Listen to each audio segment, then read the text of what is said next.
Hello there. Welcome to episode 1 of Swamp Bites, here at Swamp Shangri-La Rural Living, the heart of the South Carolina Lowcountry. What is a swamp bite?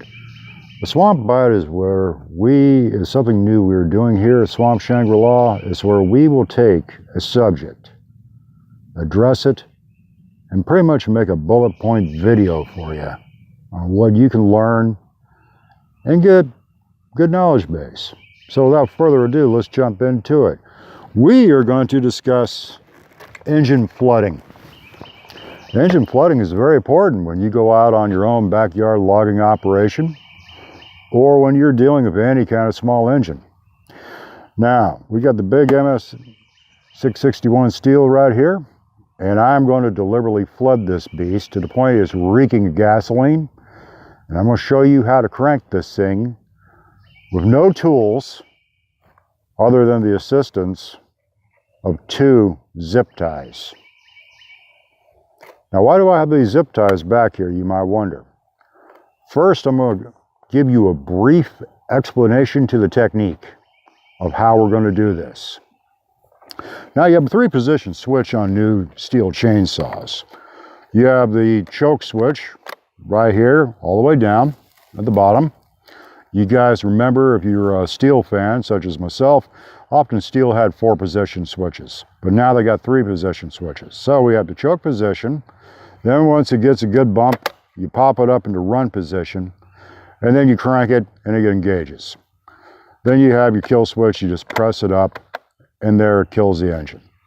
So, the technique often discussed by people to do this without tools is you depress the safety lever. As you can see, the trigger will not engage without depressing the safety catch on the back of the handle. Now, the way you do this is you crank it, you hold this in, but you're occupying one hand. And that's never good practice, folks. Hence, we have 2 zip ties. So you take your zip ties, you move one up in position here. Really, you only need 1 or 1 decent size one. And then I just got 2 there just to have some backup. So that means you have a hand free.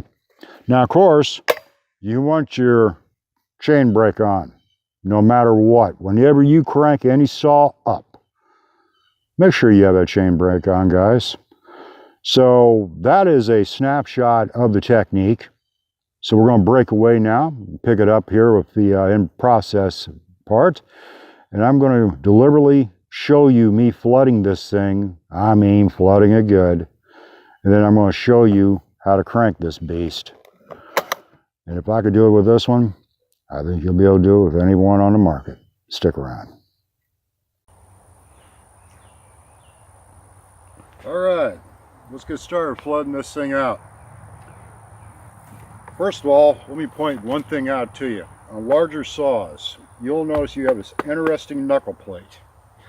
It's also a foot stirrup. You can see it's on one side, handle is centered, but you have this plate. This plate is actually a stirrup where you put your boot on. Would have been great if it would have been a full cross one where you do it in either side, but it's not built that way. So, choke is engaged. Chain brake is engaged. Now we're going to deliberately flood this thing. On the ground. Get some fuel going.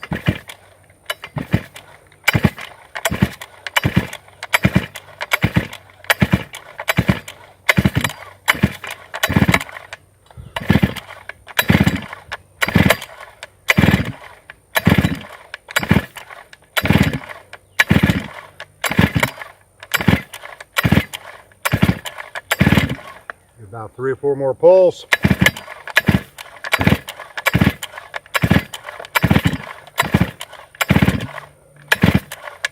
Now disengage the choke just to test the theory. Try to give it a good old crank. You can see it doesn't want to engage. So let me explain what we got going on. Thing reeks of gasoline. It's flooded. So you have your handy dandy zip ties. You really only need one. You depress the safety catch and the trigger. Slide it up. And then I just slide a second one up just to do it. So your trigger is in run configuration. It's flooded, chain brake on, put it down on the ground, make sure you got some gloves, and we got a nice flooded engine. We're going to see how it takes to get this thing going.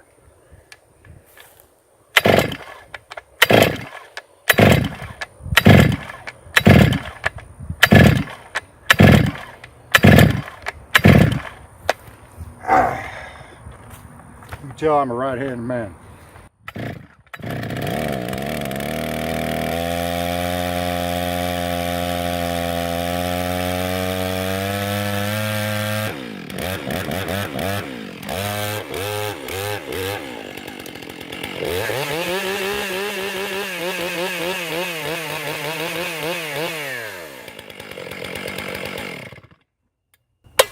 Now the true test, can it fire back up?